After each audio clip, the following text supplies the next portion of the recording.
Ang muling pagtatagpo ng mga puso ang ingay ng syudad ay tila isang malayong ugong sa loob ng marangyang opisina ni Miguel de la Vega, ang isihi ng De La Vega Holdings, isa sa pinakamalaking korporasyon sa bansa. Nakatitig siya sa mga numero sa kanyang monitor, ngunit ang isip niya ay lumilipad. 7 taon. 7 mahahabang taon ng paghahanap ng mga tanong na walang sagot ng isang puwang sa puso niyang hindi mapunan. Biglang tumunog ang kanyang pribadong linya, isang tunog na karaniwang nagbabadya ng importanteng balita. Si Ben, ang kanyang pinagkakatiwalaang executive assistant at matalik na kaibigan, ang nasa kabilang linya. Miguel, may balita ako. Isang napakahalagang balita, ramdam ni Miguel ang panginginig sa boses ni Ben, isang bagay na bihira. Napaupo ng tuwid si Miguel, ang mga numero sa screen ay tuluyan nang nawala sa kanyang isip. Ano iyon, Ben? Sabihin mo na. Natagpuan namin siya, Miguel. Si Clara. At hindi siya nag-iisa. Parang huminto ang pag-ikot ng mundo para kay Miguel. Si Clara. Ang pangalang iyon na minsang naging musika sa kanyang pandinig, ngayon ay tila isang matalim na hiwa sa kanyang dibdib. Ano ang ibig mong sabihin? Halos pabulong niyang tanong, takot sa maaaring kasunod. Nasa isang maliit na isla siya sa Visayas, Miguel. Isla Paraiso. Nagtitinda siya ng tuyo at tinapa sa palengke. At may 2 siyang anak. Kambal. At Miguel, huminga ng malalim si Ben, sumusumpa ako, parang pinagbiyak na bunga kayo ng mga bata. Hindi makapagsalita si Miguel. Panaginip ba ito? Isang malupit na biro ng tadhana? Si Clara, ang babaeng minahal niya ng higit pa sa kanyang buhay, ang babaeng bigla na lang naglaho na parang bula, ay natagpuan na. At may mga anak sila? Ang balitang iyon ay sabay na nagdulot ng matinding saya at kirot sa kanyang puso. Nakita ko mismo sila, Migs, patuloy ni Ben, ang boses ay mas kalmado na ngayon. Nagbakasyon kami ni Liza sa islang iyon, nagkataon lang na sa kanya kami napabili. Hindi ako pwedeng magkamali. Kahit ang mga taga roon, Clara ang tawag sa kanya. At ang kambal mga 6 na taong gulang siguro. Mga lalaki. Kamukhang kamukha mo, lalo na ang mga mata. Matapos ang tawag, hindi mapakali si Miguel. Agad niyang tinawagan ang kanyang piloto. Ihanda mo ang helicopter. Lilipad tayo ngayon din ni. Pero sir, ang meeting ninyo sa mga Japanese investors di. Paalala ng kanyang sekretarya. Ikansela mo lahat, mariin niyang utos. Walang mas importante pa rito. Sa Isla Paraiso, ang araw ay sikat na sikat. Ang init ay halos tumatago sa balat, ngunit si Clara ay sanay na. Nakaupo siya sa isang maliit na bangkito sa gilid ng palengke, sa harap ng kanyang munting pwesto ng mga pinatuyong isda, daing, tinapa, at iba pang huli mula sa dagat. Ang amoy ng isda at ang sigawan ng mga tindera't mamimili ay bahagi na ng kanyang pang-araw-araw na buhay. Kasama niya ang kanyang kambal na sina Sol at Mar, ang liwanag ng kanyang buhay. 6 na taong gulang na ang mga ito, makukulit, bibo, at palaging nagpapangiti sa kanya. Pawisan man ang mga noo at may kaunting dumi sa pisngi dahil sa paglalaro, hindi maikakaila ang angking kagandahan ng kanilang mga mukha, lalo na ang kanilang maniningning na mga matang kulay kape, minana mula sa kanya. Ngunit ang hugis at tindig ay sa ama nila. Tinda na kayo. Masarap na daing. Bagong tuyo, masiglang sigaw ng kambal, na tila may sariling kumpas ang kanilang pag-aalo. Kahit pagod, masaya si Clara kapag kasama niya ang mga anak. Madalas, iniiwan niya sila kay Aling Cora, ang mabait nilang kapitbahay, kapag siya ay nagtitinda. Ngunit ngayon, nagpumilit ang 2 na sumama. Mama, si Aling Belen, bibili raw po siya mamaya, sabi ni Sol, habang inaayos ang mga nakasabit na isda. Sige, anak. Maging magalang kayo palagi ha, paalala ni Clara, habang pinupunasan ang pawis sa noo. Lumapit ang isang ginang na may dalang bayong ng gulay. Ang gagwapo naman ng mga anak mo, Clara, bati nito, habang namimili. Ang ganda pa ng mga mata. May lahi ba ang tatay nila? Bahagyang humiti si Clara, isang ngiting hindi umabot sa kanyang mga mata. Ah, opo. Medyo lang po. Kaya naman pala. Parang mga artista. Nagpasalamat si Clara. Bumili ang ginang at nang iabot ni Clara ang sukli, umiling ito. Sa inyo na yan. Ang bibo kasi ng mga anak mo. Regalo ko na sa kanila. Talaga po? Salamat po, sabay na sabi ni na Sol at Mar, ang mga mata ay nagningning. Hindi na bago kay Clara ang ganitong eksena. Marami talaga ang nahuhumaling sa kakulitan at kagandahan ng kanyang kambal. Ngunit hindi niya gustong gamitin ang mga anak para lang makabenta. Para sa kanya, masyado pa silang bata para ma-expose sa hirap ng buhay, kahit pa ito na ang kanilang realidad. Maya-maya, si Mang Nestor naman, ang asawa ni Aling Belen at suki na nila, ang bumili. Ang sisipag talaga ng mga apo ko sa tuhod, biro. Nito. Paglaki nito, tiyak maraming magkakagusto. Manang-mana sa nanay. Alam ni Clara ang unspoken part, manang-mana sa ama. Iniwan din nito ang sukli. Mama, inom po muna kayo ng tubig, alok ni Mar, inaabutan siya ng boteng plastic. Salamat, anak. Uminom si Clara. Kayo rin, uminom kayo. Baka ma-dehydrate kayo sa init. Sabay na tumango ang kambal at naghati sa natirang tubig. Ang pagiging malapit nila sa isa't isa ang isa sa mga ipinagpapasalamat ni Clara. Hindi sila kailanman nag-aaway ng matagalan at palaging nagtutulungan. Habang nagpupunas ng pawis ang kambal, hindi mapigilan ni Clara ang mapangiti. Sila ang kanyang lakas, ang kanyang inspirasyon. Hindi man marangya ang kanilang buhay, sapat na ang makita silang masaya at malusog. Mama, pwede po ba kaming makipaglaro kina Berto mamaya? Tanong ni Sol. Gagawa raw po kami ng saranggola kay Kuya Isko. Naman, anak. Basta magpapaalam kayo ng maayos at umuwi bago dumilim, sagot ni Clara. Nang maubos na ang kanilang paninda, mas maaga silang nakauwi. Bitbit ni Clara ang bakanting bayong, habang hawak-hawak ng kambal ang kanyang mga kamay. Mama, ang galing natin. Naubos lahat, masayang sabi ni Mark nga. Ang gagaling ninyong mag-alok ng paninda, puri ni Clara. Dumaan sila sa palengke para bumili ng ulam at ilang kailangan sa bahay. Binilhan din niya ng tig-iisang paboritong tinapay ang kambal bilang gantimpala. Pagkatapos, dumaan sila sa tindahan ni Mang Nestor at Aling Belen. Magandang hapon po, Mang Nestor, Aling Belen, bati ni Clara. Uy, Clara, mga apo. Galing kayo sa pagtitinda, sagot ni Aling Belen na laging may ngiti sa labi. Halikayo, may inihanda akong merienda para sa inyo. Nako, salamat po, Aling Belen. Nakakahiya naman po, sabi ni Clara. Ano ka ba, parang hindi ka na namin kapamilya dito. Inabutan ni Clara ng kaunting bayad si Aling Belen para sa mga utang nila. Pasensya na po, ito pa lang ang kaya kong ibayad. Clara, iha, sabi ni Mang Nestor, huwag mong alalahanin yan. Ang mahalaga, nakakaraos kayo. Sabi ko naman sayo, yung ipon mo, unahin mo para sa pag-aaral ng kambal. Si Mang Nestor at Aling Belen ang naging parang pangalawang magulang ni Clara sa islang iyon. Sila ang palaging tumutulong sa kanya, lalo na noong mga panahong bagong salta pa lang siya at walang-wala. Salamat po talaga sa inyo. Hindi ko po alam kung anong gagawin namin kung wala kayo, taos pusong sabi ni Clara. Walang anuman, iha. Ang mahalaga, maging matatag ka para sa mga anak mo. Habang naglalakad pa uwi, tanaw na nila ang kanilang maliit na kubo sa tabing dagat. Ang hampas ng alon ang nagsisilbing musika sa kanilang pandinig. Pagdating sa bahay, pagkatapos pakainin at bihisan ang kambal, nagtungo muna si Clara sa dalampasigan.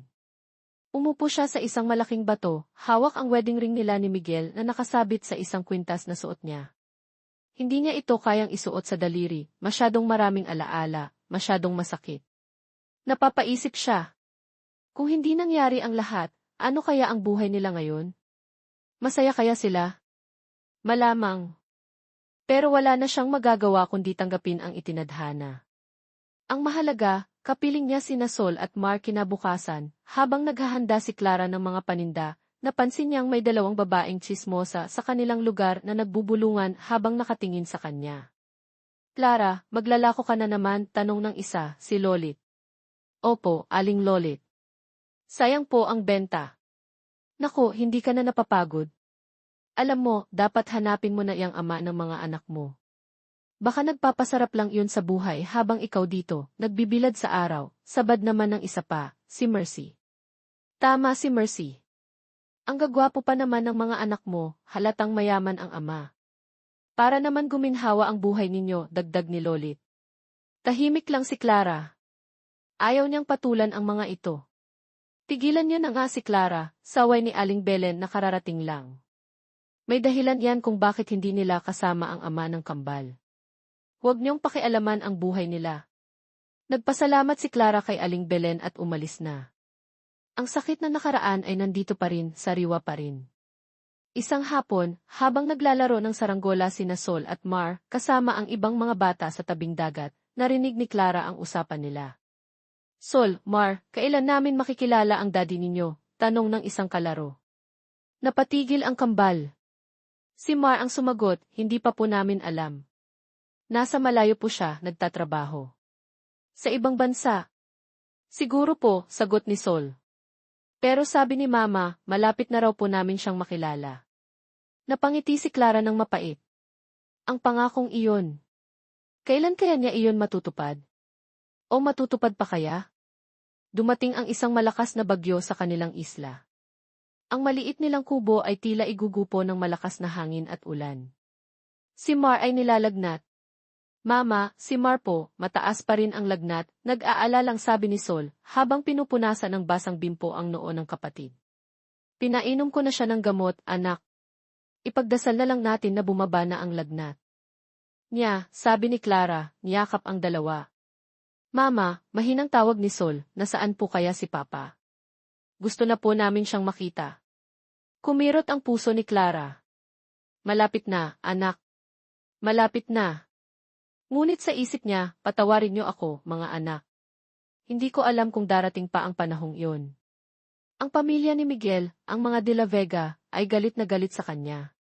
Sigurado siyang gagawin nila ang lahat para hindi na sila mag-cruise muli ng landas. Kinabukasan, kahit masama pa ang panahon, kailangan ni Clarang lumabas para magtinda. Wala na silang halos makain. Mama, wag na po kayong umalis. Delikado po, pakiusap ni Sol. Kailangan, anak. Huwag kayong lalabas ng bahay, ha?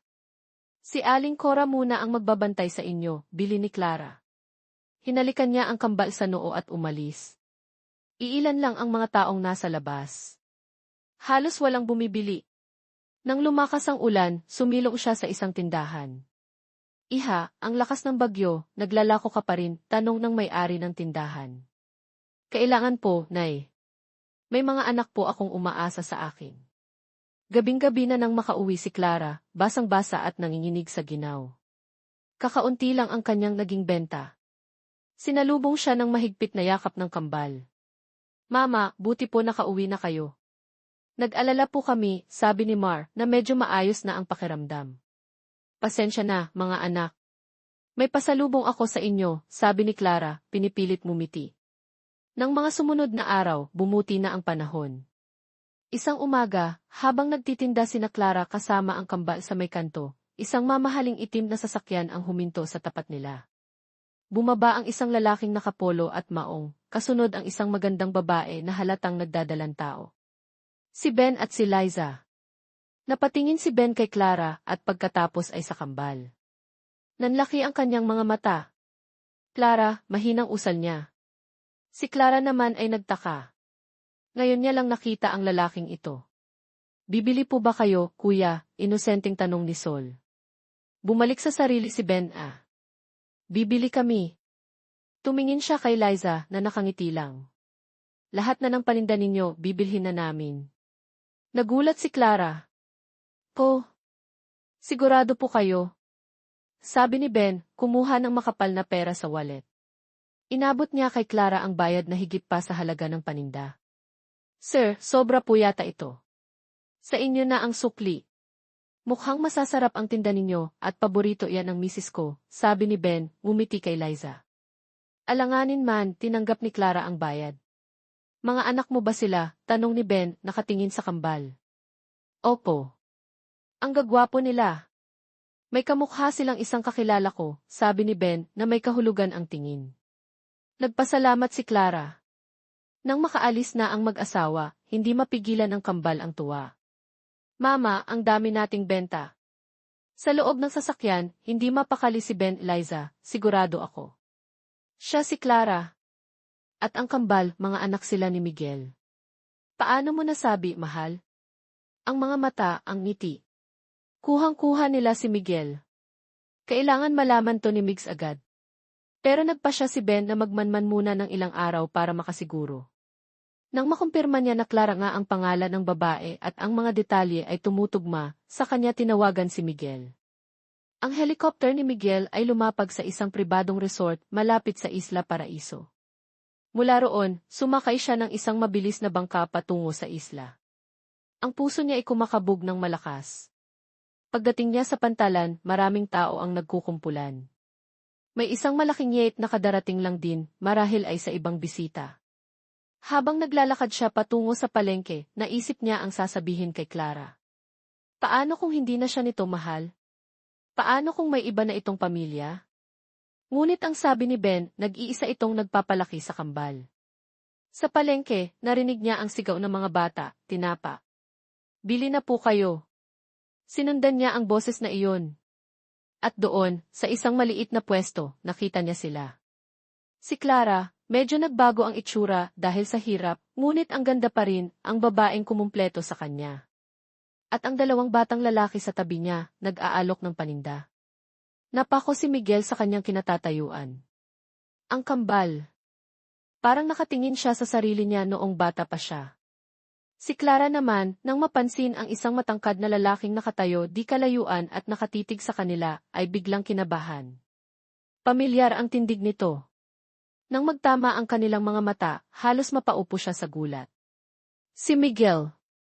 Ang kanyang Miguel. Miguel, halos walang boses na usa ni Clara. Ang mga tao sa paligid ay tila naglaho. Ang ingay ay napalitan ng katahimikan. Ang tanging naririnig ni Clara ay ang malakas na kabog ng kanyang dibdib. Lumakad si Miguel palapit. Bawat hakbang niya ay tila isang suntok sa puso ni Clara. Mama, sino po siya? Tanong ni Sol na nakapansin sa tensyon. Nang nasa harap na nila si Miguel, walang nagsalita. Tinitigan ni Miguel ang kambal pagkatapos ay si Clara. May ngiti sa kanyang labi, ngunit may luha sa kanyang mga mata.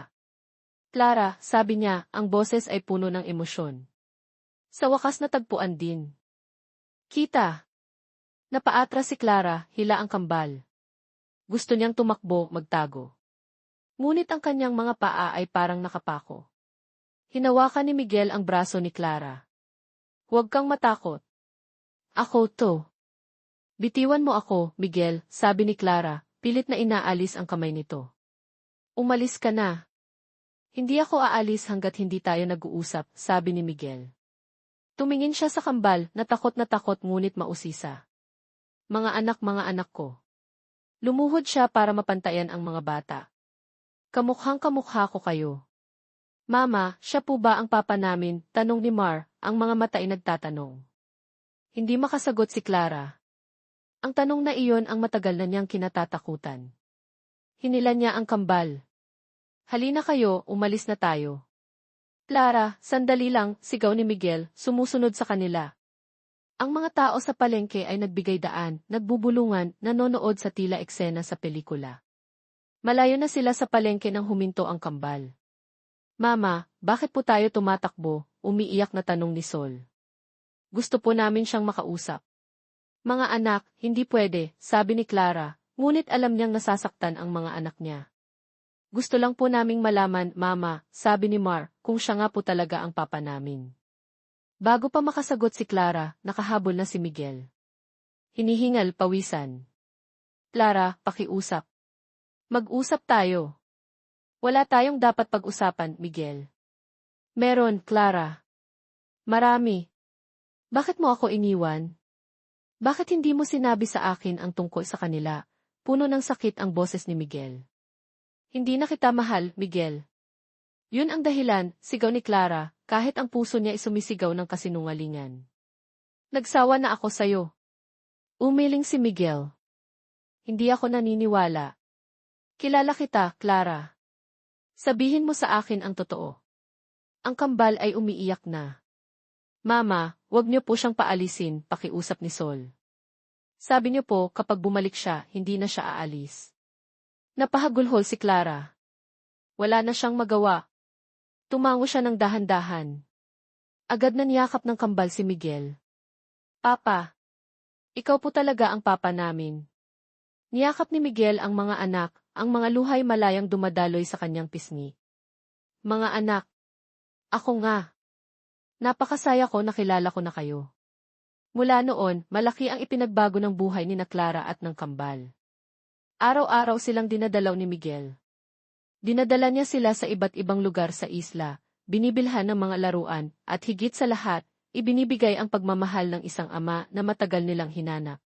Papa, ang ganda po ng yate nyo, sabi ni Mar isang araw nang isama sila ni Miguel doon. Gusto niyo bang doon na tayo tumira? Sa bahay ko sa Maynila? Mas komportable kayo roon, alok ni Miguel. Lumiwanag ang mukha ng kambal. Talaga po, Papa? Sama po kami. Tumingin sila kay Clara. Mama, pwede po ba? Umiling si Clara. Hindi pwede, mga anak. Ang takot sa pamilya ni Miguel ay nandito pa rin. Isang araw, nag-usap sina Miguel at Clara. Clara, hayaan mo akong bumawi sa inyo. Kahit weekend lang, isama ko sila sa villa ko dito sa malapit na resort. Para naman maranasan nila ang ibang buhay. Pumayag si Clara para sa mga anak niya. Mama, bakit po kami lang? Hindi po ba kayo sasama? Malungkot na tanong ni Sol. May trabaho si Mama, anak. Kung ganun po, hindi na lang po kami sasama, sabi ni Mark, mas gusto po namin kasama kayo. Napabuntong hininga si Clara. Sige na nga. Sasama na ako. Abot langit ang tuwa ng kambal. Sa villa, masayang-masaya sina Sol at Mar naglalaro sila sa pool, tinuturuan ni Miguel magbike, at gabi-gabi, binabasahan sila ng kwento. Si Clara naman, kahit naiilang pa rin, ay masaya na makita ang kaligayahan ng mga anak. Ang villa na iyon ang dati nilang tahanan, ang bahay na puno ng kanilang mga pangarap. Isang hapon, habang naglalaro sila ng board game, may dumating na mamahaling kotse. Bumaba ang isang elegante at magandang babae, si Isabelle, kasama ang isang batang babae na mga 6 na taong gulang, si Sofia. Papa, sigaw ni Sofia, tumakbo kay Miguel at yumakap. Natigilan ang lahat. Si Clara ay napatayo. Ang kambal ay napatingin kay Miguel. Papa, kapatid po ba namin siya? Tanong ni Sol. Bago makasagot si Miguel, si Isabel ang nagsalita, yes, he's her papa. Napatingin si Clara sa kamay ni Isabel, may suot itong singsing. Pagkatapos, sa kamay ni Miguel, may suot din itong kaparehong singsing. Singsing pangkasal. This is Isabel, nautal na sabi ni Miguel. Ethnoy wife. Parang bombang sumabog ang mga salitang iyon. Gumuho ang mundo ni Clara. May asawa ka na pala, Papa, umiiyak na tanong ni Mar, bakit hindi niyo po sinabi? Hindi makatingin si Miguel sa mga anak. Si Isabel naman ay nakatayo lang, may awa sa mga mata para sa kambal. Hinawakan ni Clara ang kamay ng kambal. Tara na. Uwi na tayo, mga anak. Pilit niyang pinatatag ang boses. Clara, wait. Let's talk, pigil ni Miguel. Wala na tayong dapat pag-usapan, Miguel. Dire-diretso silang lumakad palabas. Pagdating sa Isla Paraiso, tahimik ang kambal. Nakatingin lang sa labas ng bintana habang bumabagsak ang ulan. Naaawa si Clara. Sa kanila. Kinagabihan, may kumatok. Si Miguel, kasama si Isabel. Anong ginagawa ni Rito? Malamig na tanong ni Clara. Umalis na kayo. Hindi pa handa ang mga anak ko na makita kayo. Clara, pakinggan mo muna ako. I need to explain, sabi ni Miguel. Anong ipapaliwanag mo, Miguel? Na may pamilya ka na? Napanakip butas lang kami? It was a forced marriage, Clara, sabi ni Miguel. Hindi ko siya mahal. Pinilit lang ako ng mga magulang ko noong akala ko'y iniwan mo na ako ng tuluyan. At si Sofia, hindi ko siya tunay na anak. Buntis na si Isabel nang ipakasal kami. Natahimik si Clara. Pwede ba kitang makausap, Clara? Mahinang sabi ni Isabel. Pumayag si Clara. Si Miguel ay lumayo para bigyan sila ng privacy. Clara, panimula ni Isabel, alam kong mahal na mahal ka ni Miguel. Kahit kasal kami, ikaw ang laman ng puso niya. Ang kasal namin ay para lang protektahan ang pangalan ko at ni Sofia. Ang ama ni Sofia, si Anton, ay hindi pa handa noon. Pero ngayon, handa na siyang panagutan kami. Nangako ako kay Miguel, kapag nahanap ka niya, ako mismo ang magfa-file ng divorce. Hindi ako hahadlang sa inyo. Nakinig lang si Clara. May sinseridad sa boses ni Isabel. Nang makausap muli ni Clara si Miguel, tinanong siya nito. Clara, bakit ka umalis noon? Sabihin mo sa akin ang totoo. Huminga ng malalim si Clara. Ang mga magulang mo, Miguel. Sila ang dahilan. Ikinuwento ni Clara ang lahat, ang paninisi sa kanya ng mga De La Vega sa aksidente ni Miguel, ang mga banta na itatakwil si Miguel at masisira ang buhay nito kung hindi siya lalayo. Mahal na mahal kita, Miguel. Mas pinili kong mabuhay ka ng maayos kahit wala ako. Niyakap ni Miguel si Clara. Patawarin mo ako, Clara. Hindi ko alam. Kung alam ko lang Sila rin ang nagsabi sa akin, sabi ni Miguel, na iniwan mo ako para sa ibang lalaki. Nagpakita sila ng mga peking litrato, peking text messages. Halos maniwala ako. Pero hindi sumuko ang puso ko. Alam kong mahal mo ako. Sa mga revelasyong iyon, unti-unting gumaan ang bigat sa dibdib ni Clara. Lumuhod si Miguel sa harap niya. Clara, please. Let's be a family again. Ako, ikaw at ang kambal. I'll fix everything. Ipaglalaban kita, ipaglalaban ko tayo. Umiiyak na tumango si Clara. Tinupad ni Miguel ang kanyang pangako. Hinarap niya ang kanyang mga magulang, sina Don Rafael at Doña Consuelo. Itatakwil mo kami para sa babaeng yan, galit na sigaw ni Don Rafael. Opo. Kung kinakailangan. Pagod na ako sa mga kasinungalingan ninyo. Ninakaw ninyo ang maraming taon sa buhay ko, sa buhay ng mga anak ko, matigas na sabi ni Miguel. Mawawala sa iyo ang lahat, Miguel. Ang kumpanya, ang mana mo, banta ni Doña Consuelo. Wala akong pakialam. Handa akong magsimula sa wala, basta kasama ko ang mag-iina ko. Tinalikuran sila ni Miguel. Mabilis na naayos ang divorce nila ni Isabel. Si Isabel at Anton ay nagsama na rin kasama si Sofia. Isang taon ang lumipas, nagpakasal muli sina Miguel at Clara sa isang simpleng seremonya sa tabing dagat ng Isla Paraiso, kasama ang lahat ng mga taong naging bahagi ng kanilang buhay doon. Dumating din sina Don Rafael at Doña Consuelo, kahit sandali lang at hindi sila binati, sapat na iyon para kay Miguel. Alam niyang sa puso ng mga ito may pagtanggap na rin. Ang pinakamasaya sa lahat ay sina Sol at Mard, Mama. Papa, kasal na po kayo ulit.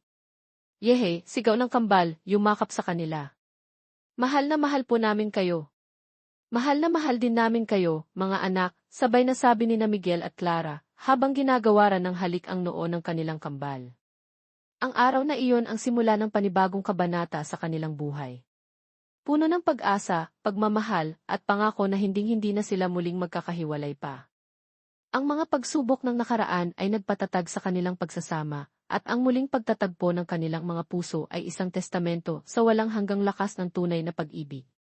Ang alat ng hangin mula sa dagat ng Isla Paraiso ay tila mas matamis ngayon para kina Miguel at Clara. Isang linggo na ang nakalipas mula nang muli silang ikasal sa isang simpleng seremonya sa dalampasigan na sinaksihan ng kanilang kambal na sina Sol at Mar at ng mga taong naging pamilya na nila sa islang iyon. Ang villa na dati tahanan ng masasakit na alaala ay ngayon napupuno na ng halakhak at bagong pag-asa. Si Miguel, bagamat piniling talikuran ang yaman ng De La Vega, ay hindi nawalan ng sigla. Sa tulong ng ilang ipon at ng kanyang angking talino sa negosyo, nagsimula siyang magplano ng isang maliit na resort sa isang bahagi ng isla na hindi pa gaanong nadidiskubre. Isang proyektong hindi kasing laki ng mga korporasyong hinawakan niya noon, ngunit mas may puso at mas malapit sa pamilya. Si Clara naman ay abala sa pag-aasikaso sa kambal at sa pagsuporta kay Miguel. Ang dating tindera ng tinapa ay ngayon ay kasama na sa pagdedesisyon para sa kanilang kinabukasan. Madalas, habang nagkakape sila sa umaga sa veranda, pinag-uusapan nila ang mga plano para sa resort, ang mga pangarap nila para kina Sol at Mar. Mahal, sigurado ka ba dito sa resort? Tanong ni Clara isang umaga, habang pinagmamasdan si Miguel na abala sa pagguhit ng mga plano. Hindi ba ito masyadong malaking sugal para sa atin ngayon? Ngumiti si Miguel at hinawakan ang kamay ni Clara. Kasama kita, mahal. At ang kambal. Yun ang pinakamahalagang puhunan ko. Kayang-kaya natin to. At saka, gusto kong ipakita sa mga anak natin na hindi nasusukat sa yaman ang tagumpay, kundi sa sipag, tiyaga, at pagmamahal sa ginagawa. May kung anong kumislap sa mga mata ni Clara. Ito ang Miguel na minahal niya, matapang, determinado, at puno ng pangarap hindi lang para sa sarili, kundi para sa kanilang lahat. Isang hapon, habang naglalaro sina Sol at Mar sa dalampasigan, tinawagan ni Ben si Miguel. Migs, kamusta na kayo dyan? Bati ni Ben, ayos naman kami, Ben masaya. Ikaw, kamusta na si Liza at ang baby nyo? Okay naman kami. Si Don Rafael na ospital kahapon. Atake sa puso pero mild lang daw. Stable na siya ngayon. Natigilan si Miguel. Si Don Rafael, ang kanyang ama. Kahit pa masakit ang mga ginawa nito sa kanila, ama pa rin niya ito. Nasaan siya ngayon? Nasa Defiluxe pa rin. Si Doña Consuelo hindi mapakali. Pagkababa ng telepono, nilapitan ni Miguel si Clara na nagbabantay sa kambal. Ikinuwento niya ang nangyari. Pupuntahan mo ba siya? Tanong ni Clara, may bahid ng pag-aalala sa boses.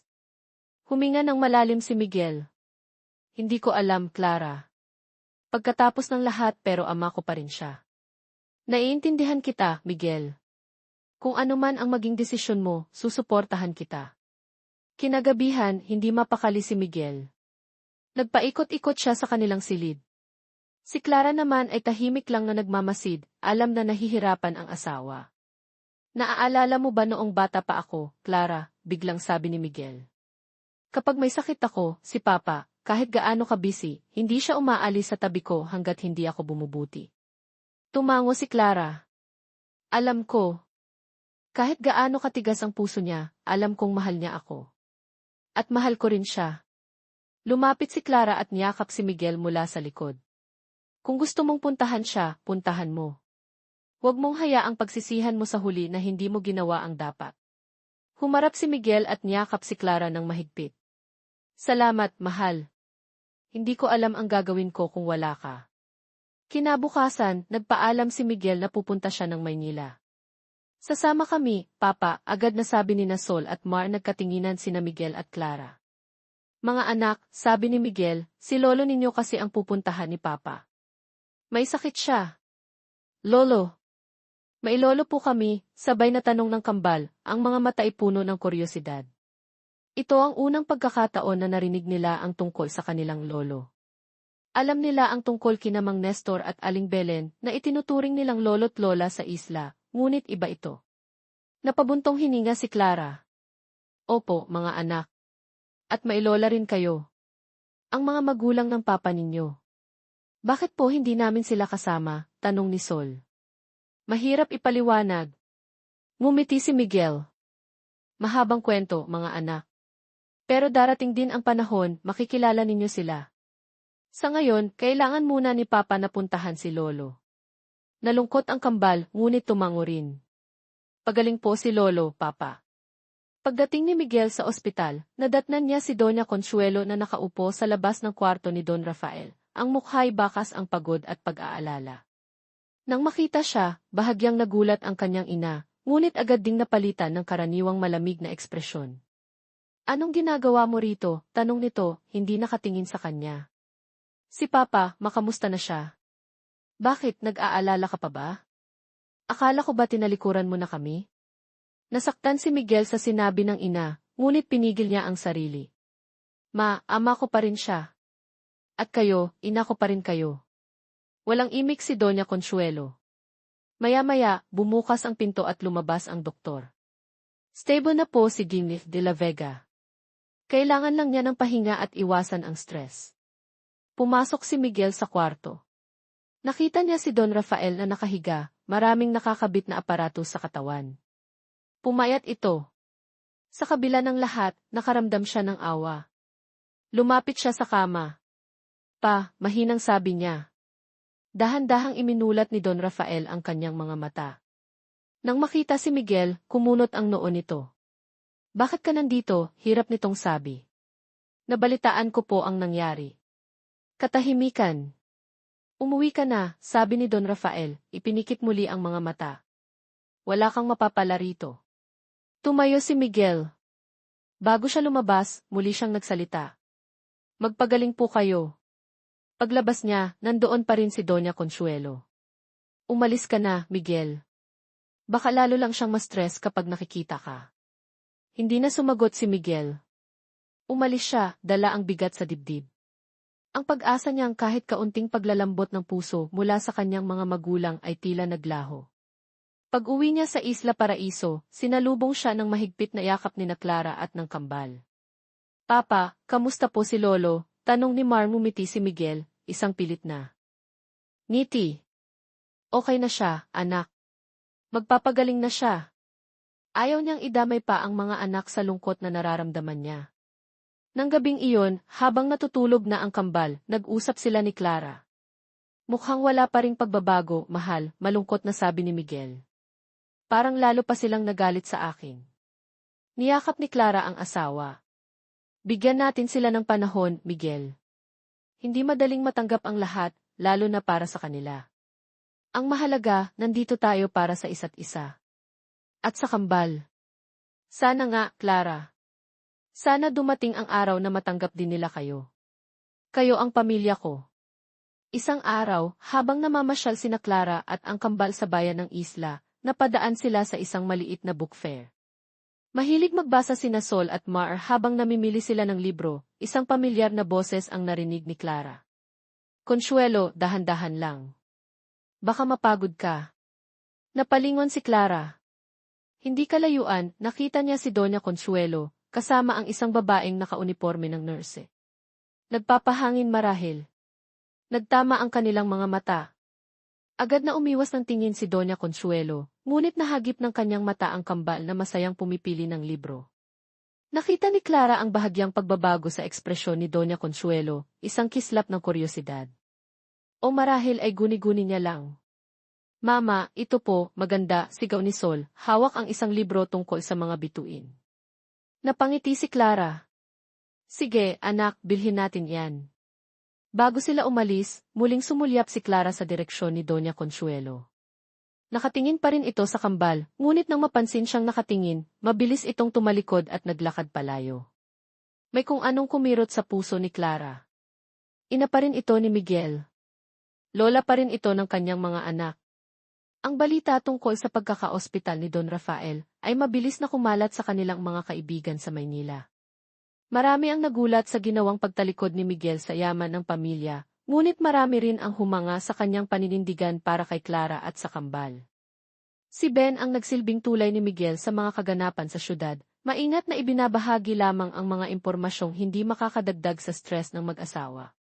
Isang umaga, habang tinutulungan ni Sol at Mar si Miguel sa pagdidilig ng mga bagong tanim na halaman para sa mini-resort, dumating si Mang Isko, ang pinakamatandang mangingisda sa Isla Paraiso at itinuturing na haligi ng kanilang komunidad. May dala itong isang bayong na puno ng sariwang isda. Miguel, Clara, mga apo, bati nito. Para sa inyo ito, bagong huli. Nako, Mang Isko, nag-abala pa po kayo, sabi ni Clara, habang tinatanggap ang bayong. Maupo po muna kayo. Hindi na, iha. Dumaan lang ako. Nabalitaan ko ang tungkol sa iyong biyenan. Ang buhay parang dagat, Miguel. Minsan kalmado, minsan maalon. Pero ang pamilya, parang lambat yan. Dapat matibay ang pagkakabigkis para hindi masira ng anumang unos. Makahulugang umiti si Mang Isko bago nagpaalam. Ang mga salita ni Mang Isko ay tumimo sa isip ni Miguel. Lambat. Pagkakabigkis. Nang mga sumunod na araw, naging abala si Miguel sa mga paunang gawain para sa resort. Nag-arkila siya ng ilang mga taga-isla para tumulong sa konstruksyon. Gusto niyang ang proyekto ay makatulong din sa komunidad na yumakap sa kanila. Si Clara naman, bukod sa pag-aasikaso sa pamilya, ay nagsimulang mag-isip ng mga putaheng maaaring ihain sa restaurant ng resort, gamit ang mga sariwang sangkap mula sa isla. Isang hapon, natanggap ni Miguel ang isang tawag mula sa isang numerong hindi rehistrado. Nag-atubili siyang sagutin, ngunit may nag-udyok sa kanya. Hello? Miguel? Anak? Boses ng isang babae. Medyo garalgal. Ma, gulat na tanong ni Miguel. Si mama po ba ito? Anak. Ako nga. May katahimikan. Ang papa mo hinahanap ka. Napaupo si Miguel. Po, bakit po? Ayos lang po ba siya? Masama na naman ang pakiramdam niya kaninang umaga. Paulit-ulit niyang binabanggit ang pangalan mo. Kung pwede sana, Miguel, dalawin mo siya. Ramdam ni Miguel ang panginginig sa boses ng ina, isang bagay na hindi niya kailanman narinig dito. May halong pag-aalala at pagsusumamo. Sige po, mapupunta po ako bukas. Pagkababa ng telepono, niyakap siya ni Clara. Naririnig ko, mahal. Puntahan mo na sila. Tumango si Miguel. Pero sa pagkakataong ito, Clara, gusto kong isama kayo. Nagulat si Clara. Kami. Pero, Miguel di. Panahon na, Clara. Panahon na para makilala nila ang mga apo nila. Panahon na para makita nila kung gaano kasaya ang pamilyang binuo natin.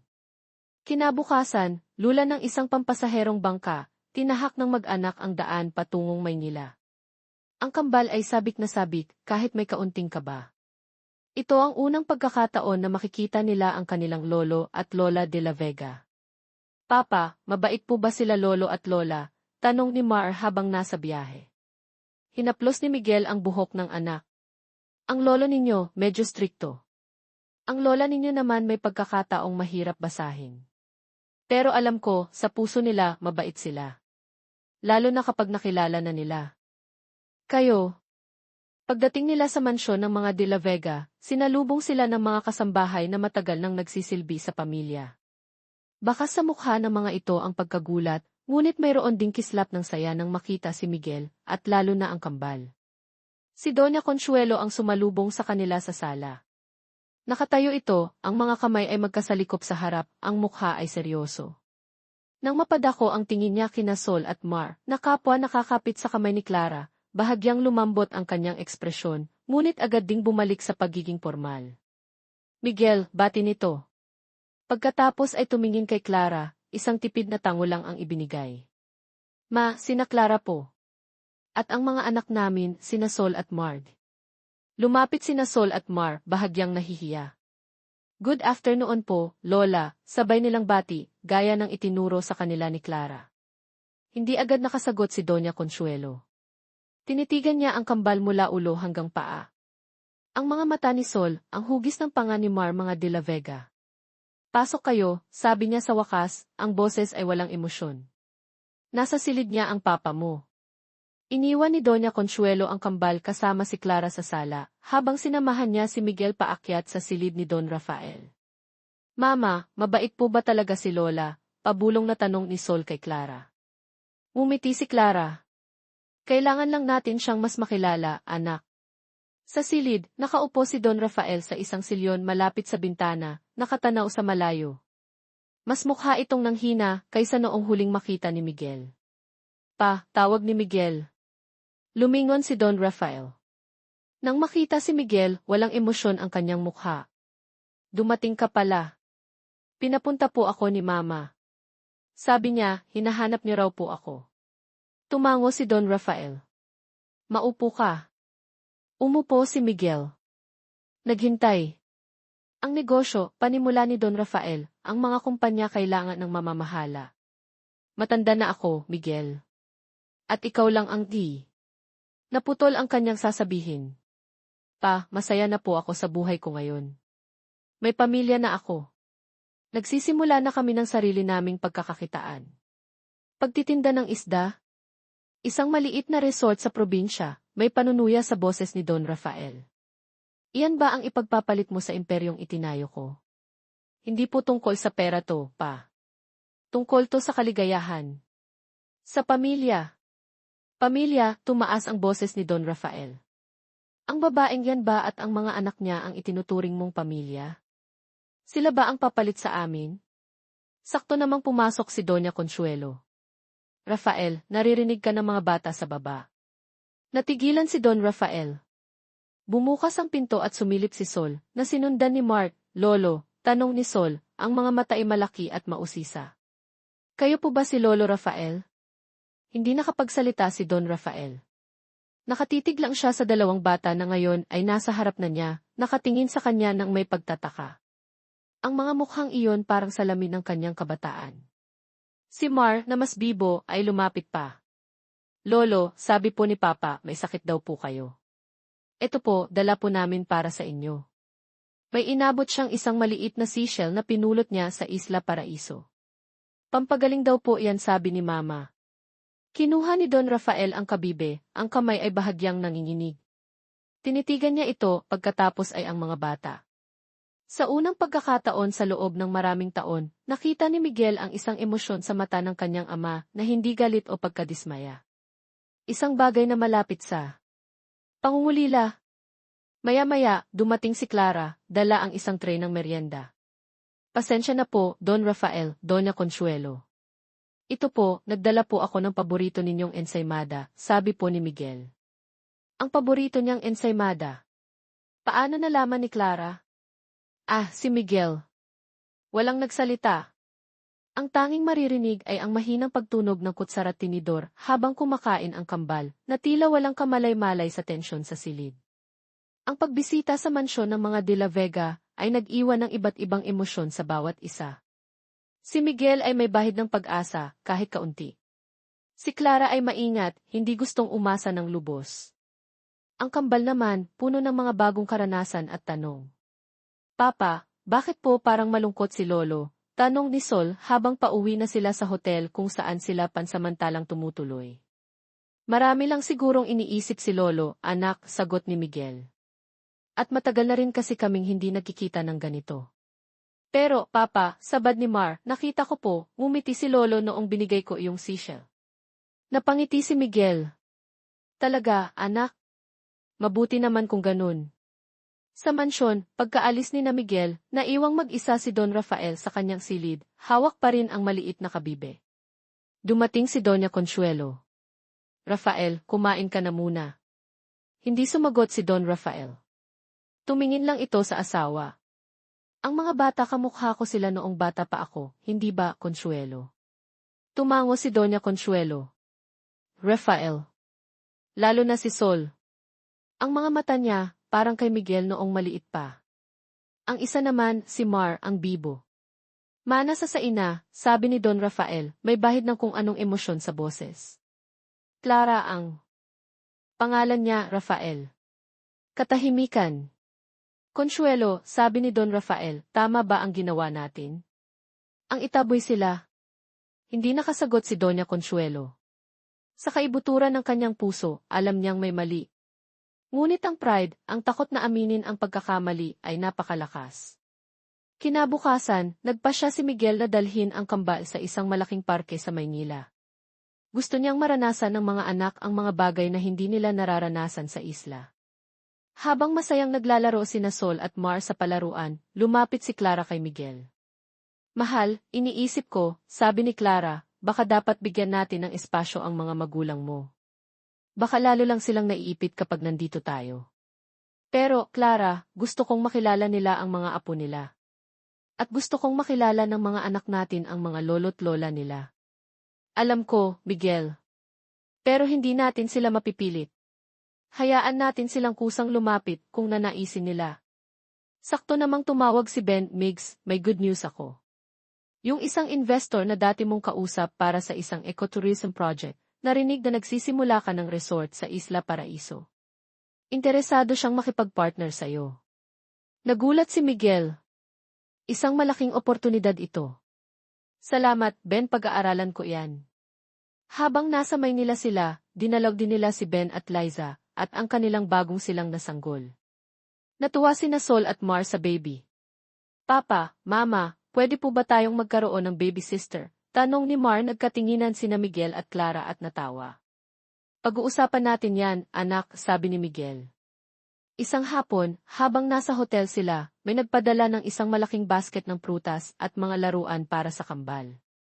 Walang card. Kanino po galing to, Papa? Tanong ni Sol. Nagkibit balikat si Miguel. Hindi ko alam, anak. Ngunit may hinala siya. Kinagabihan, tumawag si Doña Consuelo kay Miguel. Miguel, ang papa mo gusto niyang makita ulit ang mga bata. Nagulat si Miguel. Oh. Sigurado po kayo, ma? Bukas ng hapon kung maaari. Dito sa bahay. Ang boses ni Doña Consuelo ay mas malumanay na ngayon. Sige po, madarating po kami. Kinabukasan, muling tumapak ang mag-anak sa mansyon ng mga De La Vega. Sa pagkakataong ito, si Doña Consuelo mismo ang sumalubong sa kanila sa pinto, at may maliit na ngiti na sa kanyang labi. Tuloy kayo. Naghihintay na ang lolo ninyo sa garden. Sa hardin, nakaupo si Don Rafael sa isang silyang yantok, ay hawak na dyaryo, ngunit hindi naman nagbabasa. Nang makita ang kambal, ibinaba niya ang dyaryo. Lolo, sabay na sigaw ni Sol at Mar at tumakbo palapit. Hindi na sila gaanong nahihiya ngayon. Umupo si Sol sa paanan ni Don Rafael, habang si Mar naman ay umakyat sa kandungan nito, na ikinagulat ng lahat, lalo na ni Don Rafael. Lolo, tingnan niyo po, may bago akong laruan, pinakita ni Mar ang isang maliit na robot. Hindi alam ni Don Rafael ang gagawin. Tumingin siya kay Miguel na nakangiti lang. Tumingin siya kay Clara, na may pag-aalala ngunit may pag-asa sa mga mata. Hinawakan ni Don Rafael ang robot.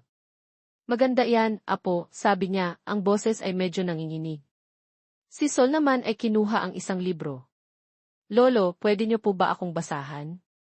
Napatingin si Don Rafael kay Miguel. Ngumiti si Miguel at tumango. Kinuha ni Don Rafael ang libro. Sige, apo. Anong kwento ito? Habang nagbabasa si Don Rafael, si Doña Consuelo naman ay lumapit kay Clara. Clara, iha, sabi niya, salamat sa pagpunta ninyo ulit. Walang anuman po, Doña Consuela. Ang totoo, ako ang nagpadala ng basket ng prutas at laruan kahapon. Napangiti si Clara. Alam ko po. Ang mga bata ang bibo nila. At kamukhang-kamukha sila ni Miguel noong bata pa. Opo. Lalo na po si Sol. Si Mar naman parang ikaw. Palangiti. Katahimikan. Clara, sabi ni Doña Consuelo, patawarin mo sana kami sa lahat ng nagawa namin sa'yo. Sa inyo ni Miguel. Mailuha na sa mga mata nito. Nagkamali kami. Nabulag kami sa pride, sa takot na masira ang pangalan ng pamilya. Hinawakan ni Clara ang kamay ni Doña Consuelo. Naiintindihan ko po. Ang mahalaga po, ang ngayon. Niyakap ni Doña Consuelo si Clara. Isang yakap na matagal nang dapat ibinigay. Mula sa di kalayuan, nakangiting pinagmamasdan ni Miguel ang kanyang ina at asawa. Pagkatapos ay tumingin siya sa kanyang ama, na ngayon ay tumatawa na kasama ang kambal. Ang himig ng mga apo niya ang tila pumapawi sa lahat ng sakit at galit sa kanyang puso. Ito na marahil ang simula ng tunay na paghilom. Ang mga sumunod na araw ng kanilang pananatili sa Maynila ay napuno ng mga bagong karanasan para sa pamilya. Mas naging madalas ang pagbisita nila sa mansyon ng mga De La Vega, at sa bawat pagbisita, unti-unting nababawasan ang pader sa pagitan nila. Si Don Rafael, bagamat hindi pa rin lubusang nagpapakita ng labis na emosyon, ay halatang nasisiyahan sa piling ng kanyang mga apo. Madalas niya itong ikinukwento tungkol sa kanyang kabataan, o simpleng pinakikinggan ang walang katapusang mga tanong at kwento ni Sol at Mar. Si Doña Consuelo naman ay mas naging bukas na kay Clara. Nagkakaroon sila ng mga pagkakataong mag-usap habang ang mga lalaki ay nasa hardin.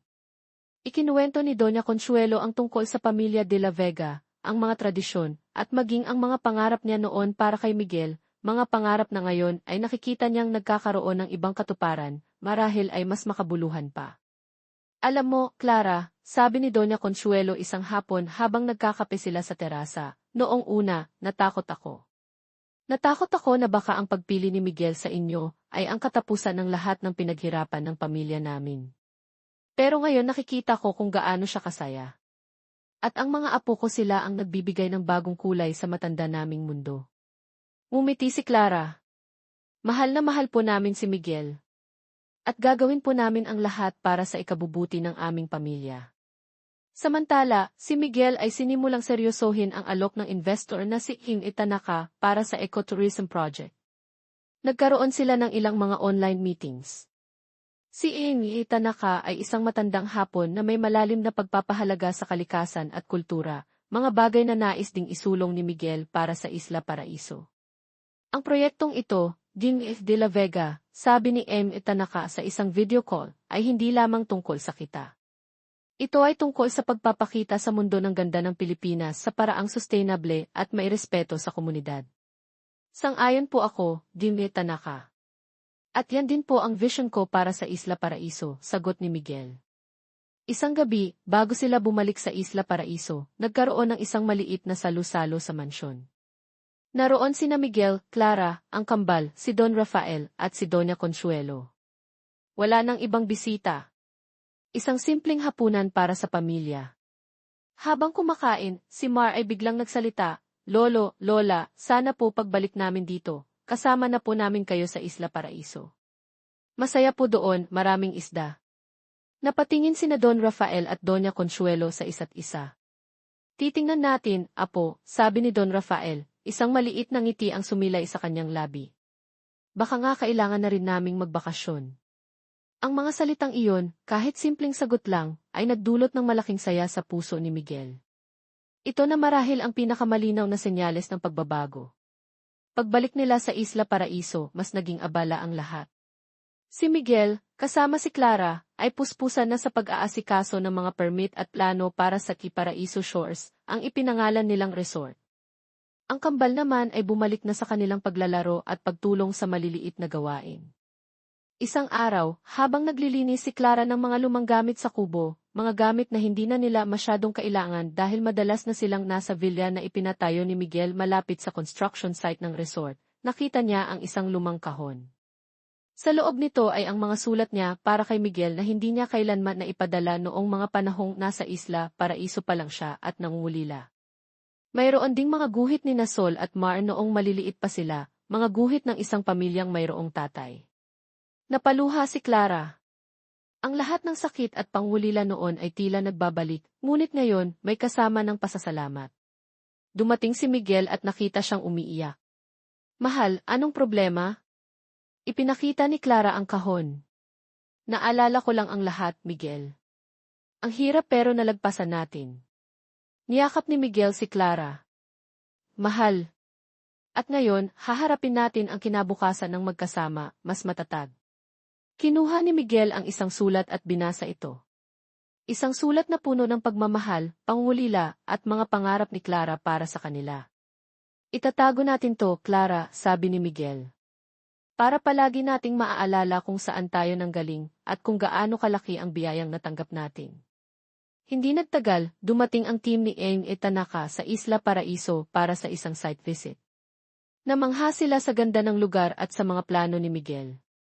"This is promising, De La Vega-san," sabi ni Amy Tanaka. "I believe we can create something truly special here." Formal nang nagsara ang kanilang partnership. Ang Paraiso Shores ay hindi na lamang isang pangarap, kundi isang proyektong unti-unti nang nagkakaroon ng buhay. Samantala, sa Maynila, si Don Rafael ay nagsimula ng magpakita ng interes sa mga balita tungkol sa Isla Paraiso. Madalas siyang magtanong kay Doña Consuelo tungkol sa kambal. "Consuelo, tumawag ka ba kina Miguel? Kamusta na raw ang mga apo natin?" "Rafael, kausap ko si Clara kanina. Masaya naman daw sila." Si Sol, nag-aaral ng maggitara. Si Mar, laging kasama ni Miguel sa pag-ikot sa site ng resort. Napapangiti si Don Rafael. Ang dating tigas ng kanyang puso ay unti-unti nang nalulusaw ng init ng pagmamahal ng isang lolo. Isang araw, tumawag si Doña Consuelo kay Miguel. "Anak, ang papa mo gusto niyang magpadala ng ilang mga lumang libro at laruan niya noong bata pa siya para sa kambal. Pwede ko bang ipadala yan dyan?" Napangiti si Miguel. "Opo naman, masiguradong matutuwa sina Sol at Mard." Ito ay isang maliit na hakbang, ngunit para kay Miguel, ito ay isang malaking senyales ng pagtanggap at pagmamahal. Ang mga binhi ng bagong pag-asa na itinanim nila ay nagsisimula ng sumibol. Ang konstruksyon ng Paraiso Shores ay naging mabilis. Maraming taga-isla ang nabigyan ng trabaho. Si Miguel, gamit ang kanyang karanasan, ay pinamahalaan ito ng maayos. Si Clara naman ang namahala sa disenyo ng mga interior na may Pilipinong tema, gamit ang mga lokal na materyales. Ang kambal, tuwing wala silang pasok, dahil nag-aaral na sila sa isang maliit na paaralan sa isla, ay laging present sa site, nagmamasid, nagtatanong, at minsan ay tumutulong sa kanilang munting paraan. "Papa, kapag malaki na po ako, gusto ko pong maging engineer tulad nyo, sabi ni Mar isang araw, habang pinagmamasdan ang mga manggagawa. At ako naman po, Papa, sabi ni Sol, gusto ko pong maging chef tulad ni Mama, para masarap po ang pagkain sa resort natin. Natawa sina Miguel at Clara. Ang mga pangarap ng kanilang mga anak ay sumasalamin sa bagong buhay na kanilang itinatayo. Dumating ang araw na malapit nang matapos ang unang phase ng Paraiso Shores. Nagpasya sina Miguel at Clara na magkaroon ng isang maliit na soft opening tea para sa mga taga-isla, bilang pasasalamat sa kanilang suporta. At sa hindi inaasahang pagkakataon, isang linggo bago ang soft opening, tumawag si Doña Consuelo. Miguel, anak, darating kami ng papa mo. Ang balitang darating sina Don Rafael at Doña Consuelo para sa soft opening ng Paraiso Shores ay nagdulot ng halo-halong emosyon kina Miguel at Clara. May tuwa, dahil ito'y isang malaking hakbang tungo sa kumpletong paghilom ng kanilang pamilya. Ngunit mayroon ding kaunting kaba, paano sila tatanggapin ng mga taga-isla na nakakaalam sa pinagdaanan ni Clara? Paano makikisalamuha ang kanyang mga magulang sa simpleng pamumuhay sa isla? Handa ka ba dito, mahal? Tanong ni Miguel kay Clara isang gabi, habang nakaupo sila sa dalampasigan, pinagmamasdan ang paglubog ng araw. Hinawakan ni Clara ang kamay ni Miguel. Miguel, handa ako. Para sa'yo, para sa mga anak natin at para na rin sa kanila. Lahat tayo ay may karapatan sa pangalawang pagkakataon. Napangiti si Miguel. Ang tapang at pag-unawa ni Clara ang isa sa mga bagay na labis niyang hinahangaan dito. Naging abala ang lahat sa paghahanda. Ang mga taga-isla, sa panguna ni Mang Isko, Aling Cora, Mang Nestor, at Aling Belen ay nagkusa na tumulong. Naglinis, nagdekorasyon gamit ang mga bulaklak at dahon mula sa isla, at naghanda ng mga espesyal na pagkain. Ang diwa ng bayanihan ay buhay na buhay. Dumating ang araw ng pagdating ng mga De La Vega. Isang pribadong yete ang sumundo sa kanila mula sa pinakamalapit na syudad. Pagdaong nila sa munting pantalan ng Isla Paraiso, sinalubong sila ni Miguel, Clara, at ng kambal na sina Sol at Mar, na maihawak na mga kwintas na gawa sa bulaklak ng kalatsotsi. Welcome po sa Isla Paraiso, Lolo. Lola, masiglang bati ng kambal, sabay isinuot ang mga kwintas sa kanilang mga lid. Si Doña Consuelo ay napangiti ng malapad. Si Don Rafael naman, bagamat formal pa rin, ay baka sa kanyang mga mata ang kasiyahan. Salamat, mga apo, sabi ni Doña Consuelo, hinaplos ang pisngi ni Sol at Mar. Ang unang impresyon ng mag-asawang De La Vega sa isla ay pagkamangha. Malayo sa ingay at polusyon ng syudad. Ang simoy ng hangin ay sariwa, ang mga tao ay palangiti. Dinala sila ni Miguel sa bagong villa na tinutuluyan ng pamilya, na bahagi na rin ng Paraiso Shores. Simple ngunit elegante, may malalawak na bintanang tanaw ang karagatan. Maganda rito, Miguel, sabi ni Don Rafael, habang nililibot ng tingin ang paligid. Tahimik. Salamat po, pa. Nang hapong iyon, ipinasyal sila ni Miguel sa kabuuan ng resort. Ipinakita niya ang mga kubo na may modernong disenyo, ngunit gawa sa mga lokal na materyales, ang restaurant na tanaw ang dagat, ang infinity pool, at ang mga hardin na pinagtulungang ayusin ng komunidad. Ang lahat ng ito, Miguel, sabi ni Don Rafael, pinaghirapan mo ng walang tulong mula sa amin. May tulong po ako, pa, sagot ni Miguel. Mula kay Clara, sa mga anak ko, at sa buong komunidad ng Isla Paraiso. Sa gabi ng soft opening, dumagsa ang mga taga-isla. May tugtugan ng mga lokal na banda, sayawan, at masaganang pagkain na inihanda ni Clara, kasama ang ilang mga kababaihan sa isla. Sina Don Rafael at Doña Consuelo, sa unay medyo nailang, ay unti-unting nagiging komportable. Kinausap sila ni Mang Isko at iba pang mga nakatatanda sa isla. Ikinuwento nila kung paano unang dumating si Clara sa isla, kung paano ito nagsikap para sa kambal, at kung gaano ito kamahal ng buong komunidad. Ang inyong manugang, Don Rafael, Doña Consuelo, sabi ni Mang Isko, ay isang babaeng may pusong ginto. At ang inyong mga apo, sila ang nagbibigay ng sigla sa aming munting paraiso. Walang naisagot ang mag-asawang De La Vega, kundi mga tango at tipid ng ngiti, ngunit sa kanilang mga mata, makikita ang pagkaantig. Isang bahagi ng programa ay ang pagbibigay ng mensahe mula sa kambal. Kami po sina Sol at Mar, panimula ni Sol, na maihawak na mikropono. Masaya po kami kasi nandito na po si Papa, at kasama na po namin sina Lolo at Lola. Dati po, pangarap lang po namin na magkaroon ng kumpletong pamilya. Salamat po sa inyong lahat sa pagpunta, dagdag ni Mar, sana po, mag-enjoy kayo sa Paraiso Shores. At sana po, bumalik kayo ulit, lolo at lola. Nagpalakpakan ang lahat. Lumapit ang kambal kina Don Rafael at Doña Consuelo at niyakap sila. Sa pagkakataong iyon, hindi na napigilan ni Doña Consuelo ang mapaluha. Maging si Don Rafael ay namumula ang mga mata. Nang magkaroon ng pagkakataon, nilapitan ni Don Rafael si Clara, na abala sa pag-aasikaso ng mga bisita. Clara, tawag niya. Po, Don Rafael. Ang mga inihanda mong pagkain. Masasarap. Lalo na yung sinigang. Napangiti si Clara.